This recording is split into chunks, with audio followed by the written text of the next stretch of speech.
Anybody in here is either a student of mine, right? Or you know me from after school program, right? So we have a program called Men to Youth, right? So when men give back to the youth. Nice. In that program, we also have books and boxing, right? Nice. Books and boxing is a metaphor for mind and body, right? So we do boxing drills for physical and statements, right? And then we also have teachings, right? That cultivate our mind, right? Mm-hmm. Now, we also have the 5 levels of a community, right? So before we kick off, what are the 5 levels, John? The other day, Josue, you I almost got them. You gave them off, right? Yeah. What are the 5 levels of the community, huh? What are 5 levels? First is financial. First is economics, right? Yeah. What's the second one? The second one, Go on the back. Hit the light right now. Hit the light right now. Hit the light this time. I don't know the order. What's the second one? The order. I don't want it in the media. Media was up here. Media's up here. What's then the second one? Politics. Politics. What's the third one? Isn't education? The third education's up here. Community. How you spell education? Education. What's the one right here? No. What happens if the police stop you? Right. Courts. What is that? Politics and courts, right? So politics, right? Politics and the courts, right? So this comes from Claude Anderson, okay? Claude Anderson, right? The 5 levels to a community, right? So we all know each other under the premise that we're being educated, right? Right. But as you know, Tavares, you already graduated already. Well, you know that the education we get doesn't really do you much good, does it? Right. So, in order to develop community, we got to come here first. Economics, yeah? So we ain't been dealing with economics at all so far. We're dealing with the boxing, right? And teachings, right? Mind and body, right? Mind and body, how we look at mind and body? We start with the physical. What's second at the physical? Mental? No. Physical. Emotional. Emotional. Instinctive, right? And then the Aspect. then the mental, right? Okay. And spirituals after that, right? So we've been dealing with this right here, right? And in dealing with this, we also deal with the emotions, right? Because when we do our posture, right, we have tension in our body that we try to relax, right? Yeah. So we deal with all these things right here so we can have a better mental clarity, okay? We become aware of how we think and what motivates us so we can have better mental clarity, right? Only then can you get to spirit, right? Now, some people will tell you, oh, no, I go straight to the spiritual. But if you have not dealt with that, right, it's going to be very difficult to deal with the spirit. You know what I'm saying? It's going to be very difficult in our world today. So you got to deal with this in order to ascend up, okay? Now, some people do start with the mental first, meaning their thoughts, and then work downwards, right? But that's when you understand it a little bit better than right now, okay? So all I have to say is, this is what we've been doing, right? But now we're going to actually, so we have this brother here, brother Anari, how you say your last name again? Sengbe, right? He's going to help us deal with economics. Now, economics in a way, not like normal economics when people talk about business, like selling things, where he's a computer scientist, correct? Yes, sir. So the way the world is changing right now, John, you have the opportunity now to use this, John, to turn it straight into dollars, you know what I'm saying? Folks is writing programs and then, boom, dollars, you know what I'm saying? So I see Kevin smiling because Kevin's already in the game, John. But y'all don't know, Kevin's already been in the Bitcoin, John. He already got in the mix. So I want to just give y'all a preface, because I mean, here, you don't be at school with us, you don't be at school with either. So, but y'all familiar with me talking about this before, right? From class, right? Okay, good. So all I have to say that. So I'm going to let my man get started. That was really, really cool.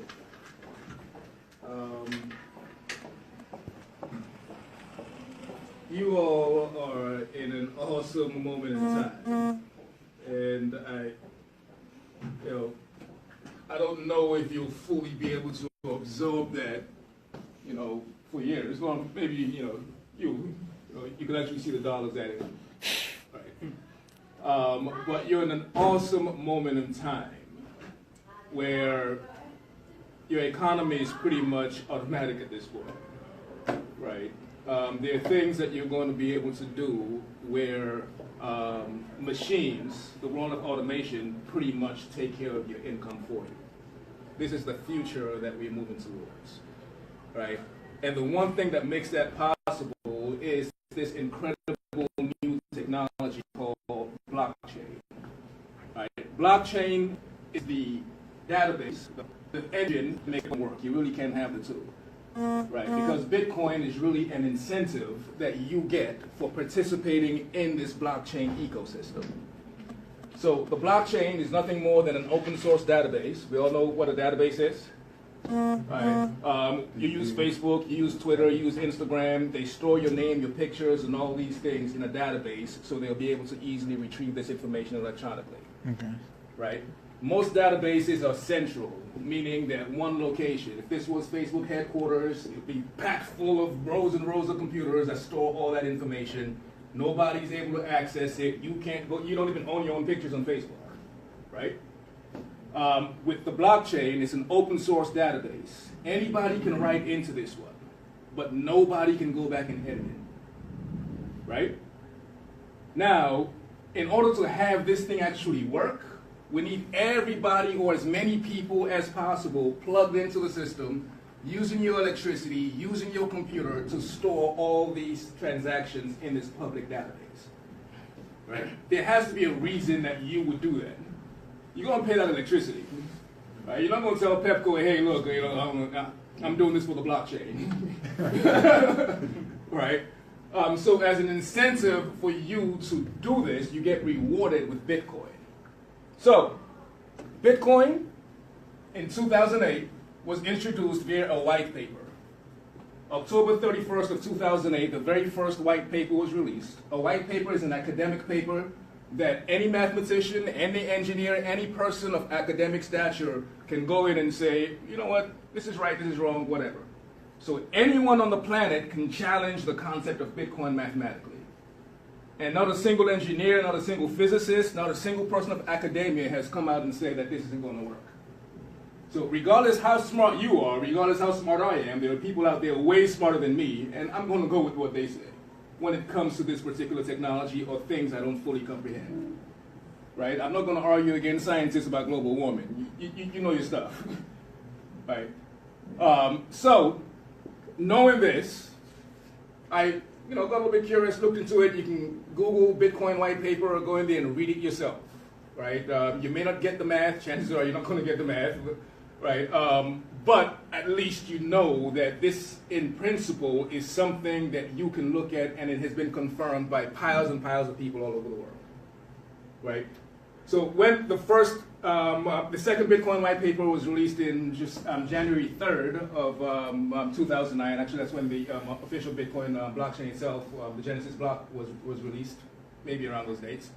And you had a currency that was trading at well over a penny, quote unquote, a currency trading well over a penny, right? So the code of Bitcoin stipulates that only 21 million of these coins will ever be released. So what does that exactly mean?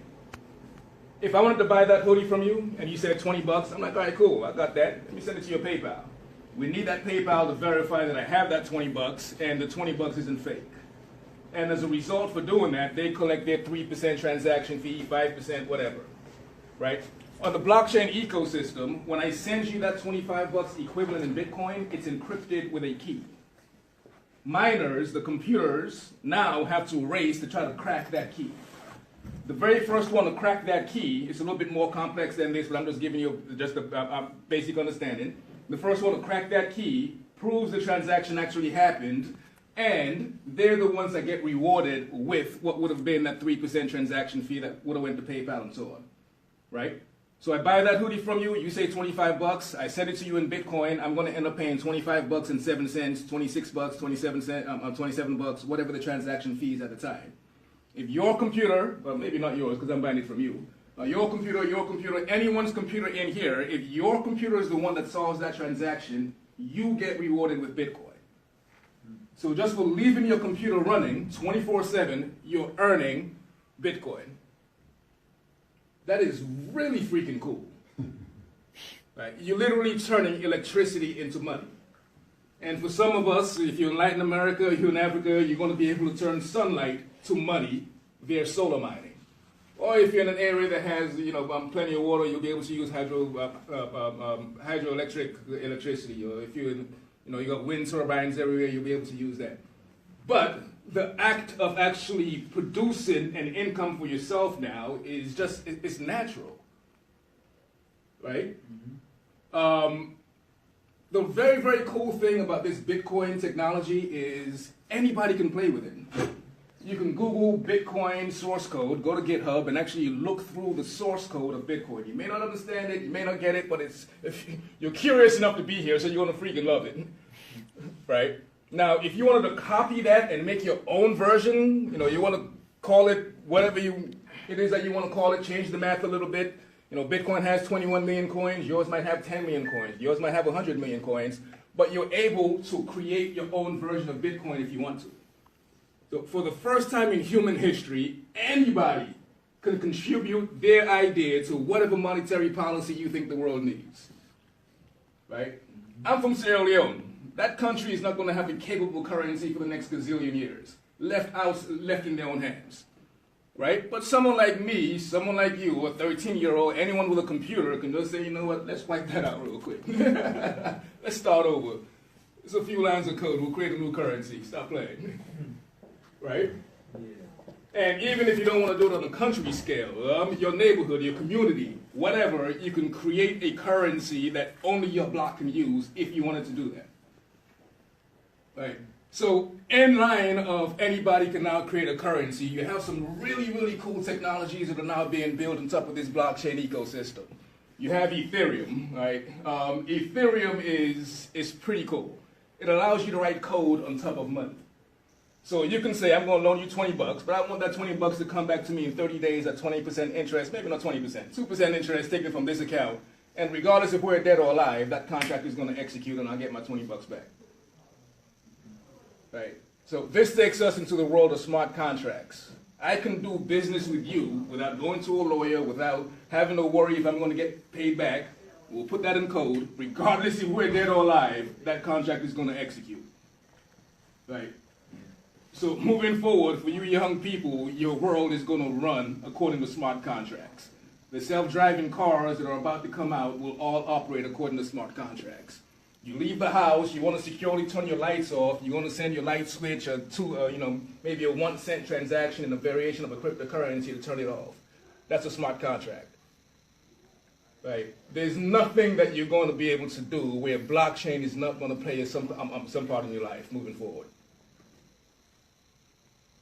Any questions so far before we get into the trading part? Shoot them out, man. Shoot them out. So you saying we can build currency like around our company? Yeah.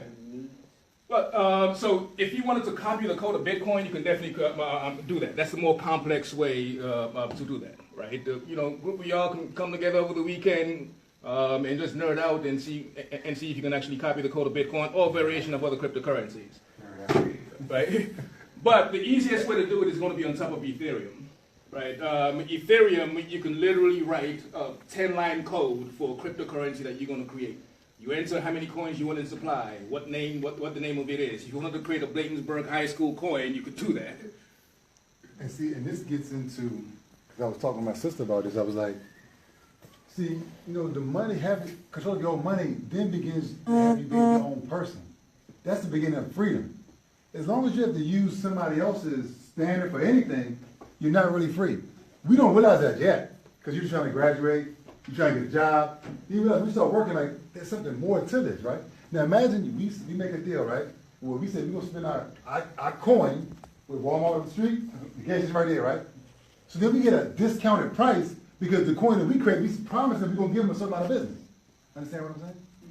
This is how you then become a nation, or at least your own sovereign self. You know what I mean?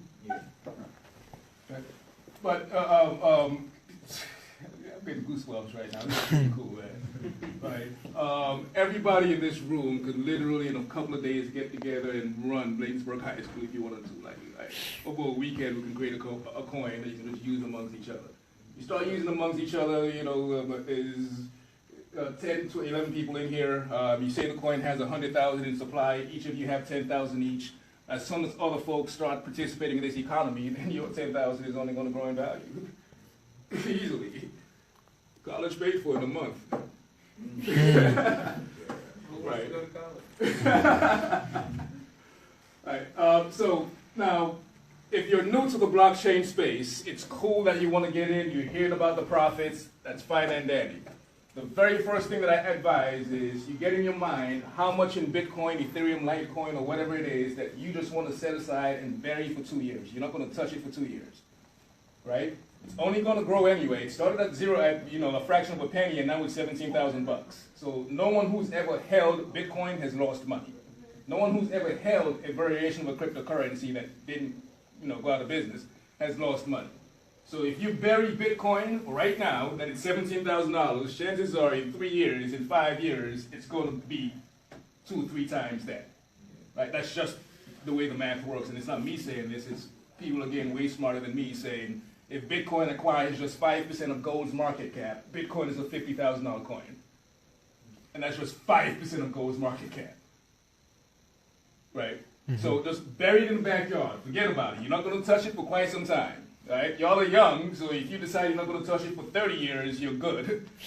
So once you bury that to the side, now you can start playing around with some other coins. You can start trading, you can start mining, you can start participating in the various ways that you can actually play a part in growing the ecosystem. Right? Mining is hands down the most profitable piece of the Bitcoin ecosystem. This is the real poverty solver. Right? Because you can put a computer in your house. I'm not going to make it sound that simple. There are variations of mining devices, but that item is going to earn you an income 24/7 by just leaving it running. As long as your cost of electricity is reasonable, you'll do fine. But even if your cost of electricity is not reasonable, all right, you can strategically decide what coins you're going to mine that will make you a profit at some point. So, for example, there are a number of coins right now on Bittrex. Bittrex is like the NASDAQ for cryptocurrency. You have Bittrex, Poloniex, Yobit, and a pile of others, right? There's a coin right now that's trading at 14 cents. Right? Well, there are a variety of coins. One coin is called hemp coin. If you all are interested, have any interest in the cannabis industry, it's a billion-dollar industry. I'm not promoting this. But there are cryptocurrencies that are now catered specifically to the cannabis industry. Right, so you have hemp coin, pot coin, cannabis coin. Hemp coin is at 14 cents right now. It's guaranteed. Oh, well, I'm not going to say guaranteed. If you look at the data, chances are December of 2018, pot coin is going to be at least $1. Right? So if you bought 2,000 pot coins now, you're telling yourself that, you know what, 12 months from now, I know I'm at least going to have 4,000 bucks. All I have to do is just buy 2,000 pot coin, put it to the side, and forget about it for a year. But the data tells me in that year, 12 months from now, that is going to have that's going to be 4,000 bucks that I have access to. So if you strategically now start planning, okay, I got 4,000 pot coin for December, I got 5,000 or maybe 5 Ethereum for November, I have X number of coins, 11 of them. Month after month, you know these cryptocurrencies are going to contribute to some way of your economic lifestyle. And that is with you doing no work whatsoever. Right? And there's strategies that you can use to decide what coins to mine to give yourself that advantage. Now, on the trading side,